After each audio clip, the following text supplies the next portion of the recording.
In 1622, a Portuguese governor tried to win a war with a chair.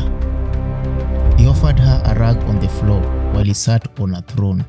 He wanted a subject, he got a queen. For decades, the kingdom of Ndongo had been under siege by Portuguese slave traders and military expeditions.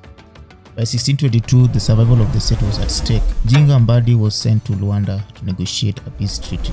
She was not the reigning monarch yet, but she was the only one with the intellect to match the European diplomats. Diplomacy in the 17th century was a system of visual hierarchy.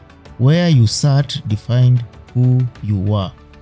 By providing only a rug for Njinga, the governor was physically asserting that Ndongo was a vassal state, a servant to the Portuguese crown. Njinga understood the system perfectly. To sit on the floor was to sign away her people's freedom before a single word was spoken. She refused to acknowledge the rug. She looked at her attendants, and with a single gesture, she reconfigured the room. Njinga used a human chair.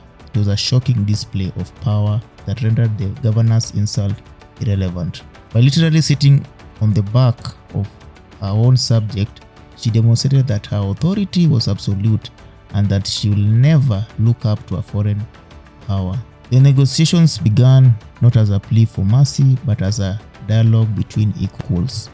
The human chair, in quotes, was the first victory of the treaty. Njinga will go on to fight the Portuguese for another 40 years, becoming one of the greatest military strategists in history.